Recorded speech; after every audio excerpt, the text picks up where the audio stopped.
Linha de chuteiras em vídeo, episódio 2, Hooligans e a grande crise do futebol inglês. Desde o pontapé inicial, parecia provável que haveria problemas, mas a balbúrdia explodiu quando Dean e Jarvis se chocaram. Isso acendeu os ânimos dos torcedores. A multidão atrás do gol enlouqueceu e havia brigas por toda parte. É assim que um jornal descreve o comportamento da torcida durante o clássico West Ham versus Millwall. Só que isso ocorreu na Londres de 1906. Os episódios de violência por parte de torcedores nunca foram novidade. Por vezes, juízes eram atacados, atiravam-se objetos nos jogadores adversários e havia desordens fora do estádio também, na rua, nos pubs, muitas vezes causadas por excesso de álcool. Desde o século XIX, os indivíduos envolvidos em tais confusões eram chamados de hooligans, que era apenas o nome de uma família de brigões. De qualquer forma, tratavam-se de incidentes espontâneos e individualizados. Tendiam a ocorrer somente nos jogos em que havia maior rivalidade. De uma maneira geral, o comportamento do público era pacífico e ordeiro. A prova disso é que nas décadas de 40 e 50, escalava-se em média um policial para cada 1000 torcedores. Nos terraces, as arquibancadas, ou nos stands, as torcidas dos dois times se misturavam sem problemas, e muitas vezes a própria multidão impedia as brigas e não tolerava determinados comportamentos. Os primeiros sinais de mudança ocorreram ainda em meados da década de 50, quando grupos de jovens, sobretudo de Liverpool, começaram a causar problemas nos trens especiais que levavam os torcedores aos jogos. Esses acontecimentos eram veiculados pela mídia, em um momento em que a juventude britânica começava a questionar o mundo adulto e as suas convenções.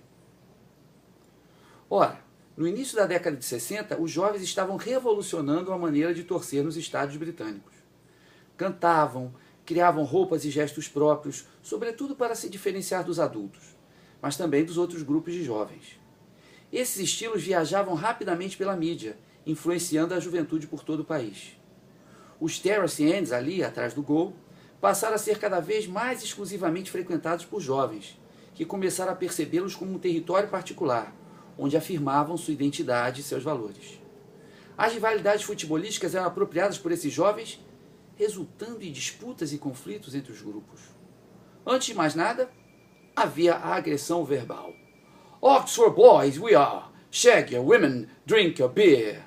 Oxford boys, we are here. Shag your women and drink your beer. Traduzindo, chegaram os caras de Oxford. Transamos com as suas mulheres e bebemos a sua cerveja. Além de ofensas, xingamentos e ameaças, as brigas entre torcedores rivais, as invasões de campo e o arremesso de objetos se tornaram a cada dia mais frequentes. Confrontos entre grupos de jovens aconteciam também fora do futebol, e o público ficou extremamente sensível a este tipo de notícia, amplamente explorado pela imprensa, de forma cada vez mais sensacionalista. Os jornais do final da década de 60 passaram a vender a ideia de que havia uma guerra em curso nos estádios, o que, sem dúvida, contribuiu para afastar ainda mais o público bem comportado e para tornar o sábado à tarde ainda mais excitante para os jovens. De início, a brincadeira era tomar o end da torcida adversária, pois a invasão do território significava a suprema humilhação dos inimigos. A polícia, contudo, tornou-se capaz de prever esses incidentes e prender os envolvidos. A minoria, é sempre uma minoria, de jovens interessados somente em brigar, começou a planejar outros tipos de ação, muitas vezes encontrando os grupos rivais fora do estádio. Ao mesmo tempo, eram tomadas medidas para prevenir a violência, mas que transformavam os estádios em verdadeiras prisões. Cercas em torno de todo o campo e a divisão do estádio em chiqueirinhos, separados por grades. De ambos os lados, as torcidas estavam enjauladas.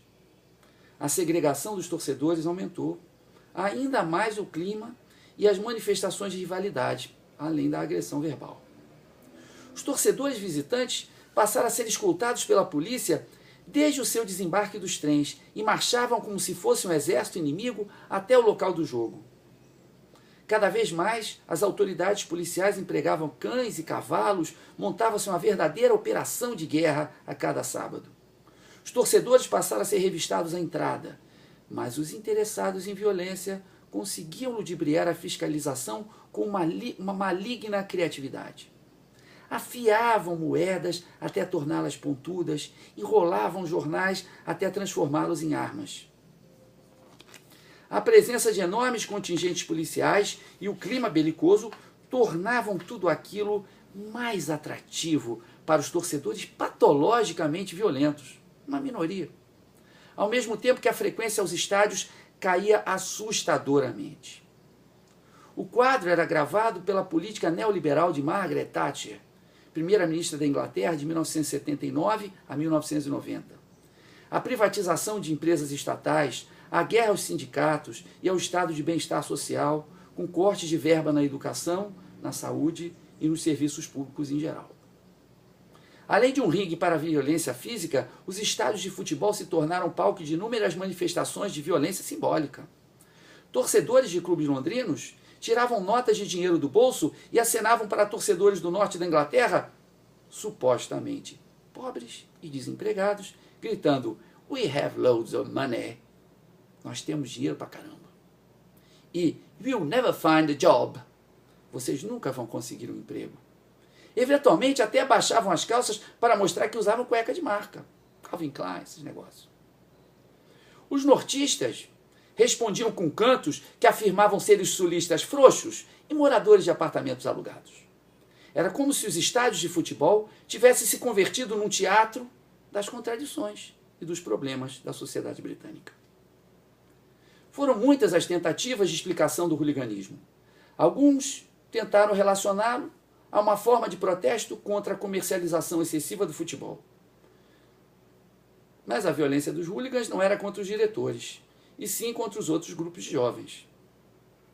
Ademais, o hedonismo e o consumismo abraçados por eles mostram uma clara aceitação do capitalismo. Questões sociais, que de certo poderiam ter contribuído, não são uma explicação suficiente, porque o problema surgiu no início da década de 60, uma época de prosperidade e baixas taxas de desemprego. Houve quem relacionasse o hooliganismo a um setor mais rude da classe trabalhadora, marcado por uma socialização violenta em que a briga, a formação de grupos de jovens e a defesa do território eram características centrais. Essa hipótese parece ter mais peso, embora se deva ressaltar que os hooligans não viessem de uma só classe social. Richard Holt, em seu livro Sport and the British, O Esporte e os Britânicos, é quem parece melhor dar conta do fenômeno. Ou melhor, dos fenômenos. Para ele, o hooliganismo é resultado de um conjunto articulado de processos. A defesa do território e da comunidade era uma característica